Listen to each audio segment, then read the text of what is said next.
بسم اللہ الرحمن الرحیم۔ السلام علیکم۔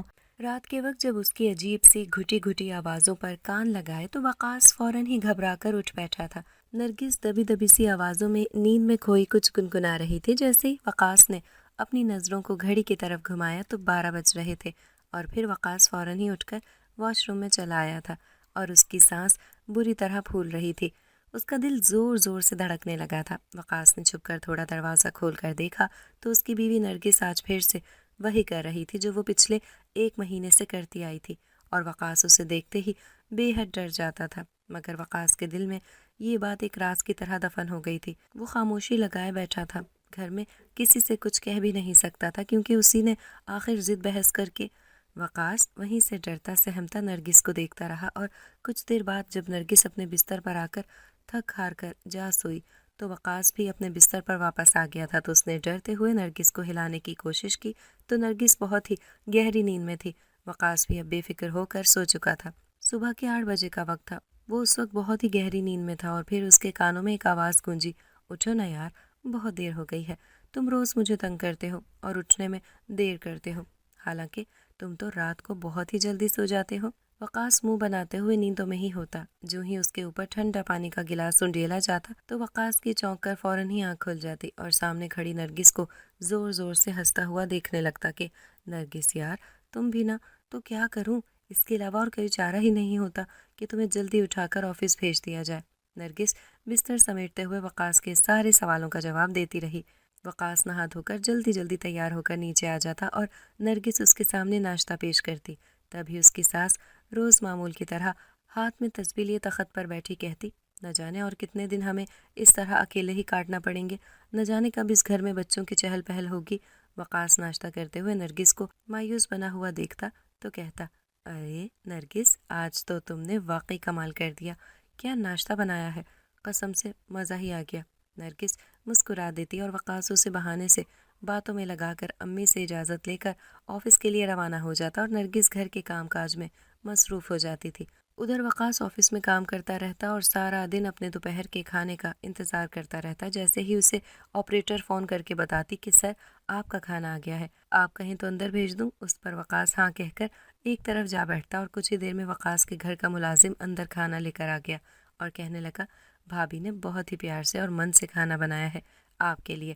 ہاں، اس لیے تو میں روز اپنے گھر کا بنا کھانا ہی پسند کرتا ہوں، کیونکہ اس میں نرگس کا پیار اور محنت جو چھپی ہوتی ہے۔ اور گھر میں سب ٹھیک ہے وقاص؟ ملازم سے باتیں کرتے ہوئے کہنے لگا۔ اور گھر پہ سب ٹھیک ہے؟ وقاص ملازم سے باتیں کرتے ہوئے کہنے لگا۔ امی نے نرگس کو کچھ کہا تو نہیں؟ وہی روز کی طرح سارا دن تانے دینا اور جلی کٹی باتیں سنانا۔ آپ کی امی بھی نا، مجھے تو قسم سے بھائی بھابھی کی طرف سے بہت افسوس ہوتا ہے، وہ بیچاری کس طرح سے سارا دن یہ سب برداشت کرتی ہیں، یہ انہی کی ہمت ہے، ملازم نے جواب میں کہا اور چلا گیا تھا۔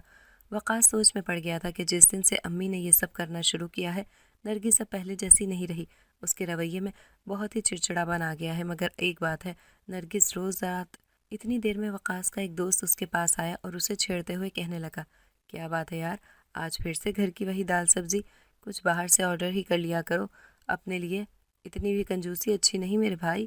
وقاص ہنس کر کہنے لگا، یار باہر کے کھانے میں وہ مزہ کہاں جو بیوی کے ہاتھوں سے بنائے ہوئے کھانے میں ہے، سمجھا کرو۔ اوہ تو یہ بات ہے، یار تو واقعی ایک بہت ہی اچھا شوہر ہے جو اپنی بیوی سے اتنی محبت کرتا ہے، ورنہ آج کل کے ایسے مرد کہاں۔ وقاص اور فیضان دونوں ہی ہنسی مذاق کرنے میں لگے ہوئے تھے، اور شام ہوتے ہی وقاص جب گھر لوٹ رہا تھا، آج پھر سے وہی فقیر دروازے پر دیکھتے ہی وقاص گھبرا گیا تھا۔ مگر جیسے ہی وقاص نے باہر سے ایک طرف کھڑے ہو کر دیکھا، کچھ ہی دیر میں دروازے پر نرگس آئی اور فقیر کے ہاتھ میں کھانا اور کچھ پیسے دیتے ہوئے کہنے لگی، میرے شوہر کے لیے دعا کرنا۔ وقاص کے دل میں پھر سے نرگس کے لیے اور محبت بڑھ گئی تھی۔ ایک طرف ایک بہت ہی اچھا شوہر ثابت ہوتا تھا نرگس کے لیے، تو ویسے ہی دوسری طرف نرگس وقاص کے لیے ایک اچھی اور نیک بیوی ثابت ہوتی۔ وقاص گھر آ چکا تھا اور نرگس اور وقاص ساتھ بیٹھے کھانا ہی کھا رہے تھے کہ وقاص کی امی نے پھر سے وہی طنزیہ باتیں کرتے کرتے وقاص کے پاس آ بیٹھی اور کہنے لگی، بیٹا ڈاکٹر رشیدہ ہیں، وہ بہت ہی عمر دراز اور تجربے کار ڈاکٹر ہیں، میں نے سن رکھا ہے وہ بہت ہی اچھی دوا دیتی ہیں اور جلدی خوشخبری مل جاتی ہے، تو کیا کہتا ہے یہ، ہم لوگ وہاں نرگس کو لے کر جائیں؟ امی میرے پاس اتنی فرصت کہاں، آپ کو تو پتہ ہے آفس کے کام دھندوں میں پھنسا رہتا ہوں۔ وہ کہنے لگی، ارے میں تو ہوں، کیوں فکر کرتا ہے، تو بس اجازت دے دے اور میں فوراً ہی اپنی پیاری سی بہو کو وہاں لے جاؤں گی، کیا پتہ وہاں سے فائدہ ہو جائے۔ ارے واہ امی، آپ نے تو میری مشکل ہی حل کر دی۔ بس ٹھیک ہے، آپ فوراً ہی نرگس کو لے جانا اور اس کا علاج اچھے سے مکمل کروا لینا، میری طرف سے اجازت ہے۔ نرگس دور کھڑی مسکرا رہی تھی۔ بیٹے اور ماں کو اس طرح امید سے بھری باتیں کرتے دیکھ کر وہ بھی دل میں اللہ سے دعا کرنے لگی کہ اللہ جلد ہی ہماری مراد اب پوری کر دے۔ نرگس بہت ہی اچھی اور نیک عادات کے مالک تھی، وہ کبھی اپنی ساس کی باتوں کا برا نہیں مناتی تھی۔ کچھ وقت کے لیے اس کا دل ضرور مایوس ہو جاتا تھا، کیونکہ شادی کو 3 سال جو ہونے جا رہے تھے، مگر اب تک وہ بچے کی خواہش میں لگی ہوئی تھی، اور دوسری طرف وقاص اور اس کی ماں بھی بچہ دیکھنے کی بہت ہی آرزو کرنے لگے تھے۔ رات سونے کا وقت تھا اور وقاص اور نرگس آپس میں باتیں کر رہے تھے۔ وہاں ڈاکٹر کو دکھا کر دیکھتے ہیں، کیا پتہ اللہ یہاں سے فائدہ ہی کر دے۔ کچھ ہی دیر میں وقاص اور نرگس سونے لگے تھے اور کچھ ہی دیر بعد وقاص کے کانوں میں ایک عجیب سی آواز محسوس ہونے لگی۔ اس کی آنکھ کھلی تو گھڑی کی طرف نظر گئی تو وہی 12 بج رہے تھے اور نرگس بستر پر موجود نہ تھی، اور وقاص جلدی سے اٹھ کر واش روم میں چلا آیا اور دھک دھک سے دل لرزنے لگا تھا۔ آج پھر شاید وہ ہونے کو تھا جو روز ہی نرگس وقاص نے چھپ کر دیکھا تو وہ حیرت زدہ تھا کہ نرگس پھر سے وہی کچھ کرنے میں لگی ہوئی تھی، اور وقاص ڈرتا جا رہا تھا کہ کہیں اسے کچھ۔ تھوڑی ہی دیر میں نرگس اٹھی اور ایک طرف نظریں جمائے بت بنی سیدھی چلتی ہوئی اپنے بستر پر آ پہنچی تھی، اور کچھ ہی دیر میں وہ لیٹ کر بہت ہی گہری نیند میں جا سوئی تھی۔ نرگس کے سوتے ہی وقاص واش روم سے باہر آیا اور اسے ہلا کر دیکھا تو اسے کوئی ہوش نہ تھا۔ وقاص بھی وہیں لیٹے لیٹے سو گیا تھا۔ وقاص سوچ میں پڑ گیا تھا کہ یہ سب آخر کیسے۔ اگلے روز وقاص آفس کے لیے نہیں اٹھ رہا تھا اور نرگس کی زوردار آوازیں اسے پھر سے نیند سے بے چین کر رہی تھیں۔ پھر وقاص پر ٹھنڈا پانی ڈال کر اسے نیند سے اٹھا کر نرگس بے حد خوش ہونے لگی اور ناشتے کے لیے جلدی آ جاؤ کہتی نیچے چلی آئی تھی۔ وقاص جلدی جلدی اٹھ کر تیار ہو کر نیچے دوڑا۔ آج تو واقعی آفس کے لیے بہت دیر ہونے لگی تھی۔ وقاص اور نرگس ایک ساتھ ناشتہ کرنے لگے اور وقاص امی کو اللہ حافظ کرتے ہوئے آفس چلا گیا تھا۔ وقاص کے پاس دوپہر کے وقت ملازم پھر سے کھانا لے کر پہنچ گیا تھا اور کھانے کے وقت فیضان نے پھر سے آ کر وقاص کو چھیڑنا شروع کر دیا۔ وقاص کے دماغ میں ایک دن خیال آیا کہ نرگس پورا دن تو بالکل ٹھیک رہتی ہے، مگر رات ہوتے ہی نرگس وہ سب بھلا کیوں؟ وقاص یہ سب سوچنے میں ہی لگا تھا کہ نرگس کا فون آنے لگا اور کہنے لگی کہ میں امی کے ساتھ اسی ڈاکٹر کے پاس جا رہی ہوں۔ رات وقاص گھر پہنچ ہی رہا تھا، وہ فقیر پھر سے دروازے پر دستک دے رہا تھا، مگر آج دروازے پر نرگس موجود نہیں تھی۔ وقاص کا دل گھبرانے لگا کہ نرگس نے کبھی بھی اس فقیر کو خالی ہاتھ نہیں لوٹایا، تو پھر آج کیسے؟ رات کے 8 بج رہے تھے۔ وقاص جلدی سے آگے بڑھا اور اپنے پرس سے پیسے نکال کر اس فقیر کے حوالے کیے۔ وہ اسے دعائیں دینے لگا اور چلا گیا، لیکن وقاص جیسے ہی گھر کے اندر داخل ہوا تو چاروں طرف کوئی موجود نہ تھا۔ امی امی، نرگس کہاں ہو آپ لوگ؟ وہ کہتے ہوئے اپنے کمرے میں چلا آیا۔ وہاں اپنی امی کو روتا ہوا دیکھ کر وہ دنگ ہی رہ گیا تھا کہ امی نرگس کے پاس بیٹھی رو رہی تھی اور نرگس بے ہوش پڑی تھی۔ جب وقاص نے دوڑ کر آتے ہی پوچھا امی کیا ہوا اسے، یہ ایسے کیسے؟ اس کی امی نے بتایا کہ بیٹا میں تو اسے ڈاکٹر کے پاس کچھ اچھا سوچ کر ہی لے گئی تھی، مگر وہاں تو اس کی ایسی حالت ہوئی، نہ جانے سے کیسے دورے پڑنے لگے اور یہ پاگلوں کی طرح حرکتیں کرنے لگی، اور میرے سنبھالنے سے بھی نہیں سنبھل رہی تھی اور وہیں گر کر بے ہوش ہو گئی۔ میں الٹے پاؤں اسے واپس ہی لے آئی کہ نہ جانے میرا بچہ وقاص کیا سوچے گا کہ امی اسے لے گئی تھی۔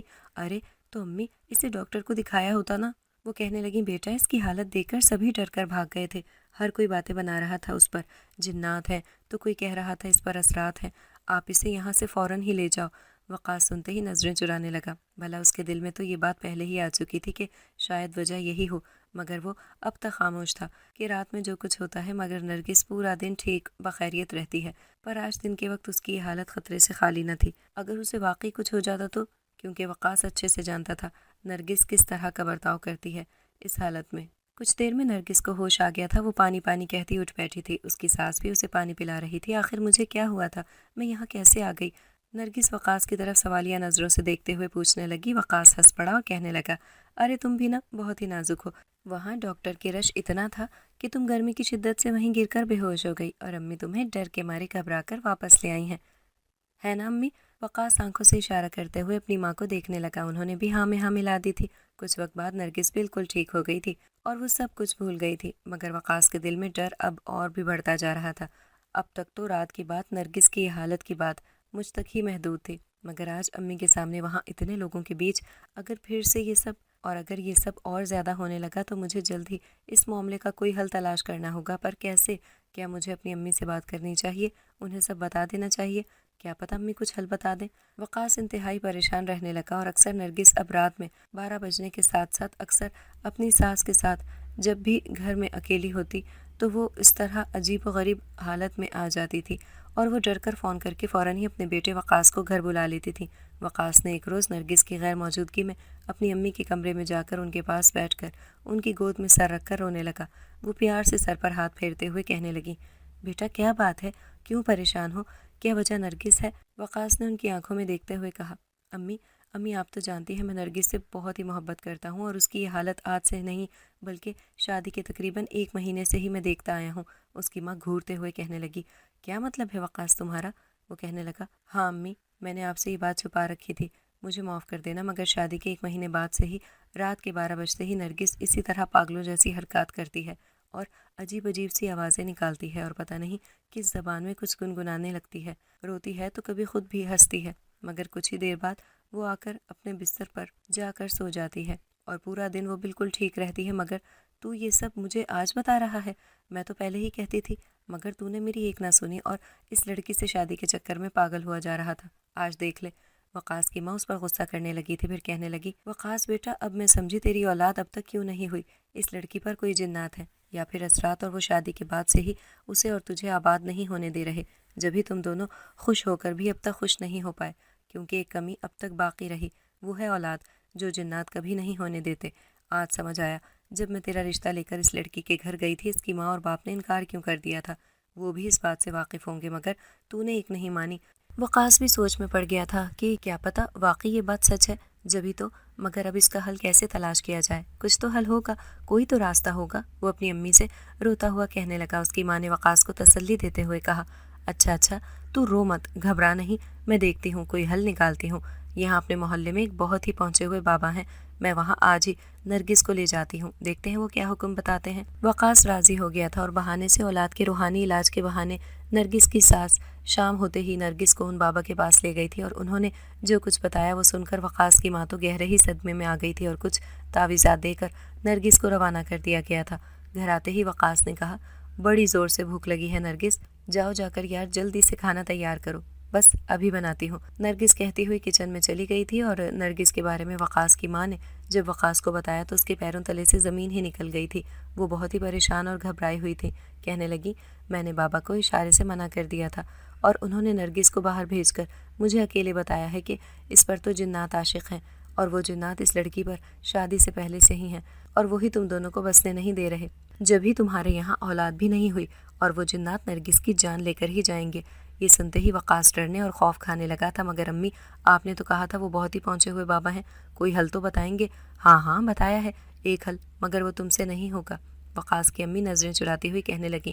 وقاص نے ہاتھ جوڑ کر کہا، امی میں نرگس کی جان بچانے کے لیے مجھ سے جو کچھ بن سکا میں وہ کرنے کے لیے بالکل تیار ہوں، آپ بتائیں نا پلیز۔ وہ کہنے لگی، ایک راستہ بابا نے بتایا ہے، اگر تم لوگ نرگس کی جان بچانا چاہتے ہو تو اسے طلاق دے دو یا اسے ہمیشہ کے لیے چھوڑ دو اور پھر وہ جنات اس پر عاشق تو رہیں گے ہی مگر اس کی جان چھوڑ دیں گے، اسے کوئی نقصان نہیں ہونے دیں گے۔ مگر امی یہ میں کیسے؟ وقاص کی امی اسے گلے لگاتے ہوئے رونے لگی کہ بیٹا اب تم بتاؤ اور کیا کر سکتے ہیں، اللہ سے دعا کرو سب ٹھیک ہو جائے گا۔ وقاص سوچ میں پڑ گیا تھا اور اس کا دل ہرگز راضی نہیں تھا کہ وہ نرگس کو ہمیشہ کے لیے چھوڑ دے۔ اگلے دن وقاص آفس میں پریشان چپ چاپ خاموش بیٹھا جب فیضان نے آ کر اسے چھیڑ چھاڑ کی، مگر وقاص کا رویہ خاموش اور پریشان دیکھ کر وہ بھی دنگ رہ گیا تھا، کبھی اس نے وقاص کو اس طرح پریشان نہیں دیکھا، وہ تو ہمیشہ ہی ہنستے مسکراتے رہتا ہے، اور پھر آج وقاص کوئی تو بات ہے جو وقاص کو پریشان کیے ہوئے ہے، کہیں بھابھی اور وقاص کے بیچ کوئی نوک جھوک تو نہیں؟ فیضان نے وقاص سے بے حد پیار اور شفقت سے پوچھا اور کہا، اگر تو مجھے اپنا مانتا ہے تو بالکل ہی ہچکچائے گا نہیں اور مجھے اپنی پریشانی ضرور بتائے گا۔ وقاص رونے لگا اور سر پکڑ کر بیٹھ گیا، کہنے لگا، یار میں کیا بتاؤں، میرے پاس اب ایک ہی راستہ ہے کہ میں ہمیشہ کے لیے نرگس کو چھوڑ دوں یا اسے طلاق دے دوں۔ حیرت زدہ فیضان نے کہا کہ کیا مطلب، تم ایسا سوچ بھی کیسے سکتے ہو، بھلا تمہارا دماغ تو نہیں خراب ہو گیا جو تم آج یہ بات کر رہے ہو؟ یار میں تو تمہیں بہت ہی سمجھدار اور عقل مند انسان سمجھتا تھا، بھلا تم اتنی بڑی بے وقوفی کیسے کر سکتے ہو؟ ہاں مانا لڑائی جھگڑے تو ہر میاں بیوی کے بیچ ہوتے ہیں، مگر یہ تو کوئی حل نہیں ہے کہ وقاص نے گھبراتے ہوئے کہا، یار لڑائی جھگڑوں سے بات بالکل ہی برعکس ہے، اب معاملہ بہت ہی سیریس ہو چکا ہے کیونکہ تیری بھابھی کی جان کو خطرہ ہے، وہ اس حالت میں شادی کے 1 مہینے بعد سے ہی ہے اور آج یہ نوبت آ گئی کہ میں اسے چند لوگوں کے بیچ بھی کہیں باہر نہیں لے جا سکتا۔